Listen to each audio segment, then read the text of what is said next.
Le 5 février 1985, la légende naquit à Madère, au Portugal. Sa naissance fut un véritable miracle, car sa mère souhaitait avorter et alla même à l'encontre de l'avis du médecin, tentant des avortements par elle-même. Ce Ronaldo-là était bien différent de celui d'aujourd'hui. Il naquit dans une famille très pauvre, où sa mère exerçait plusieurs emplois en tant que femme de ménage. Le père de Ronaldo travaillait en tant que kitman pour les clubs portugais. Mais Ronaldo ne put jamais le connaître pleinement. La famille peinait à joindre les deux bouts et vivait dans une baraque. Dans ce petit endroit, Ronaldo partageait une chambre unique avec 3 de ses frères. Les choses allaient vraiment mal et la famille ne savait jamais d'où viendrait le prochain repas, à tel point que Ronaldo dut mendier des hamburgers. Sur l'île portugaise, il se souvient encore aujourd'hui des noms des dames de chez McDonald's qui l'aidaient à se nourrir. À cette époque, Ronaldo manifesta très tôt son intérêt pour le football et parvint à s'entraîner tous les jours lors de ses premiers jours sur l'île de Madère. Cela l'aida à développer et maîtriser ses compétences très jeune. Le jeune Ronaldo avait déjà réussi à se faire un nom dans son équipe locale, à tel point qu'il attira l'attention de certains clubs portugais. Confronté au dilemme de choisir pour quel club il devait jouer, il décida d'opter pour le favori de sa mère plutôt que pour le club de son père. Lorsque Ronaldo rejoignit le Sporting Lisbonne, ce fut l'un des moments les plus difficiles de sa vie, car il n'avait que 11 ans et dut faire face à la douleur de quitter sa famille à cet âge. En termes d'argent, cependant, les choses ne se passèrent pas si bien. Ses compétences en football se développèrent rapidement, mais il devait encore vivre dans une sorte de baraque, car les clubs locaux ne pouvaient pas se permettre de payer beaucoup. Mais les choses commencèrent à prendre une tournure positive lorsque le manager de Liverpool remarqua Ronaldo à l'âge de 16 ans, même s'il ne montra aucune intention de l'engager. Il pensait que Ronaldo était encore un peu trop jeune et que ses compétences nécessitaient un polissage supplémentaire, mais sa vie était en train de changer pour toujours. Son club local, le Sporting, affronta le Manchester United et finit par le vaincre.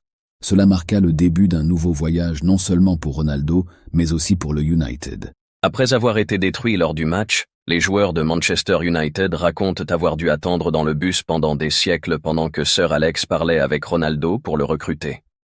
Les joueurs espéraient également que Ronaldo rejoigne l'équipe après avoir déjà essayé de convaincre Sir Alex de faire signer le jeune homme.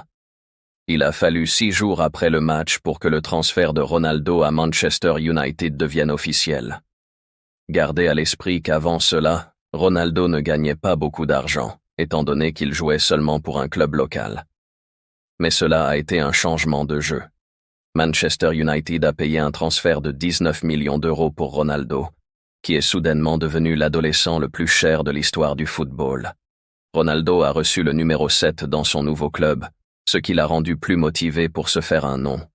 Il a montré une performance incroyable dans son premier match contre Bolton cette année-là en 2003, et la foule était en effervescence au moment où il est sorti du banc.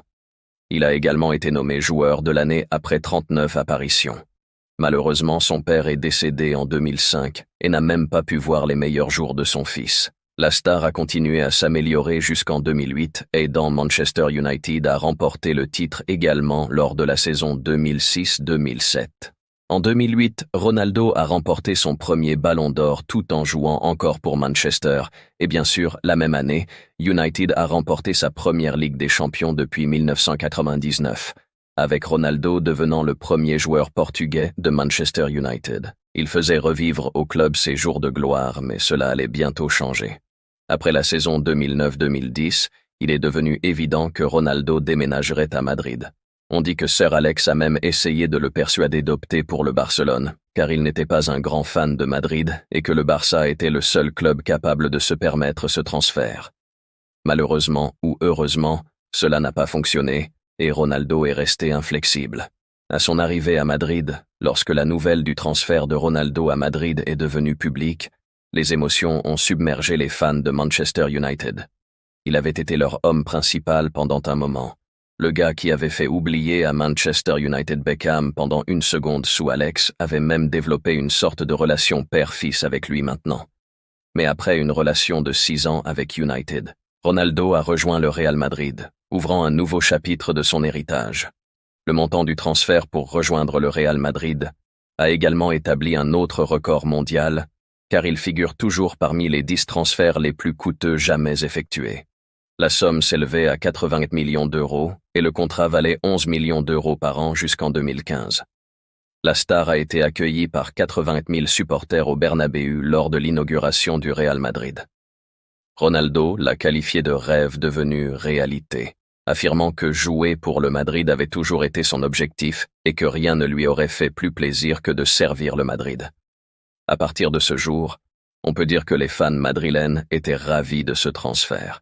Et Ronaldo a servi Madrid pendant 9 ans alors que ses performances atteignaient leur apogée. Pendant son séjour à Madrid, il a marqué un total de 450 buts et a remporté le Ballon d'Or 4 fois, sans parler des 4 victoires en Ligue des Champions, 2 victoires en Liga. Avec cette renommée, l'argent afflue rapidement. La pauvreté n'était plus un problème pour la famille de Ronaldo le jour où il a signé avec Manchester United. Le garçon autrefois pauvre gagnait désormais plus d'argent en un seul match que sa famille n'en avait vu de toute sa vie.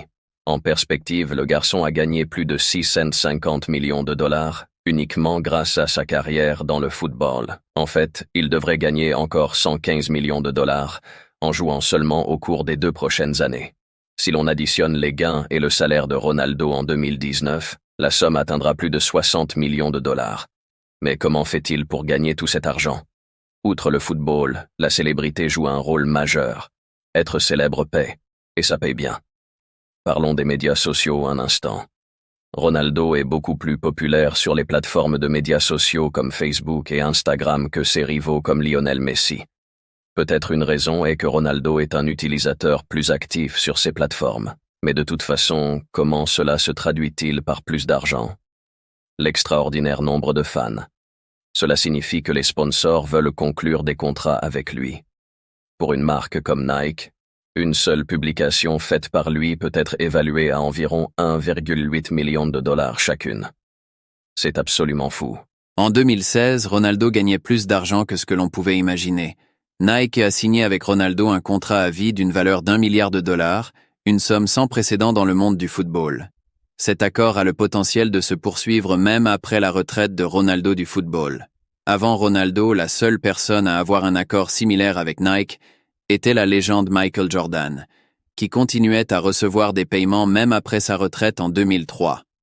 Lorsque vous publiez quelque chose sur Instagram, vous obtenez probablement quelques dizaines de likes, peut-être même quelques centaines. Mais gagnez-vous de l'argent? Eh bien, Ronaldo a gagné environ 400 000 dollars pour chaque publication sponsorisée sur Instagram en 2018. Il est indéniable que les parrainages constituent une part importante des revenus de cette star. Les entreprises sont prêtes à payer des prix compétitifs pour faire de Ronaldo le visage de leur entreprise. C'est pourquoi Ronaldo soutient même une entreprise égyptienne de production d'acier. Les parrainages vont des entreprises de montres aux fournisseurs de câbles. Tout y passe. Gagner de l'argent en jouant au football fantastique et en soutenant des entreprises.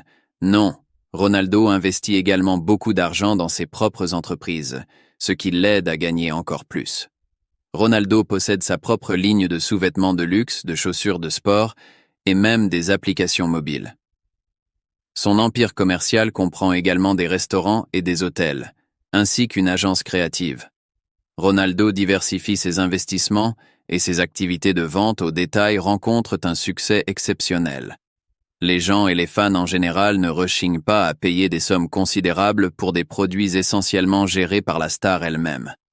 En 2015, Ronaldo a investi 60 millions de dollars dans le Pestana Hotel Club. En résumé, les revenus de Ronaldo proviennent de bien plus que du terrain de football. En fait, l'argent gagné simplement en jouant au football ne peut même pas être comparé aux revenus passifs générés par ces entreprises.